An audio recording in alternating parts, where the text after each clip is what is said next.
মেলায় যাই রে, মেলায় যাই রে। মেলায় যাচ্ছি, বৈশাখী মেলা বলে কথা। আমাদের টরন্টোতে বাঙালি কমিউনিটিতে এবার পহেলা বৈশাখ বা বৈশাখ উপলক্ষে অনেক অনেক প্রোগ্রাম হয়েছে।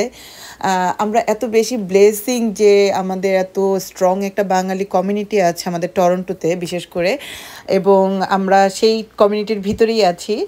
বিদেশের মাটিতে বসেও আমরা সেই দূর দেশে বসেও আমরা যে এত সুন্দর বাঙালি একটা পরিবেশের মধ্যে থাকতে পারছি, এটা আমার জন্য অনেক ব্লেসিং সত্যি বলতে। এবং এটা হচ্ছে আমাদের মানে একটা বৈশাখী মেলা হচ্ছে এখানে।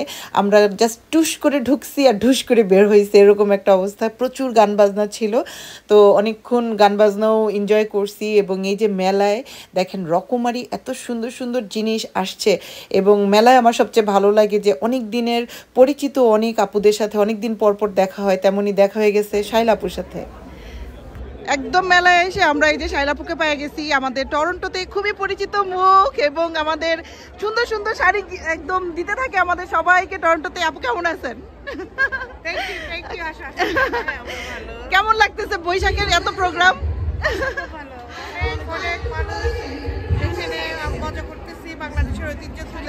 হ্যাঁ হ্যাঁ, এবার কিন্তু টরন্টোতে মানে তুলনামূলক বৈশাখের অনুষ্ঠান বেশি হচ্ছে, তাই না? হ্যাঁ এক্স্যাক্টলি, হ্যাঁ অনেক মানুষ। আর আপুর অনেক কালেকশন ছিল বৈশাখে, আপনার অনেক কালেকশন ছিল আমরা যা দেখছি। আপুর একটা টরন্টো বেস পেজ আছে, হ্যাঁ অনেক দামি দামি কিছু শাড়ি আছে, এবং আপুর কালেকশন দেখলে একবার মাথা খারাপ। হ্যাঁ খুব সুন্দর সুন্দর জামদানি আছে। হ্যাঁ হ্যাঁ, আবার দেখা হবে।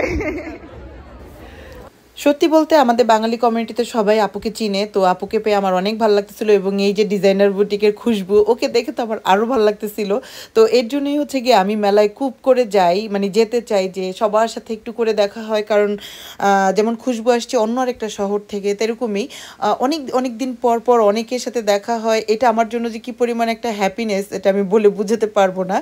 তো যাই হোক, মেলায় যে অনেক কিছু দেখছিও, কম সময় ছিলাম বাট অনেক কিছু দেখছি, এবং কিছুটা সময় ভিডিও করার চেষ্টা করেছি। কারণ আমি আমার মেমোরিতে রাখতে চাই, এবং আমার ভিউয়ার্স যারা আছেন তাদের সাথে অবশ্যই শেয়ার করতে চাই।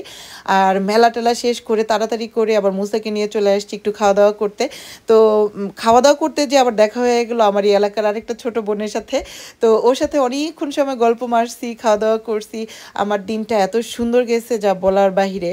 তো ওর সাথে লাস্ট দেখা হয়ে আরও ভালো লাগলো, আপনাদের সাথেও শেয়ার করে অনেক ভালো লাগলো। আর সবাই একটু করে কমেন্টস করে দিবেন কেমন লাগলো সব কিছু। ভালো থাকবেন, দেখা হবে অন্য কোনো ভ্লগে। বাই।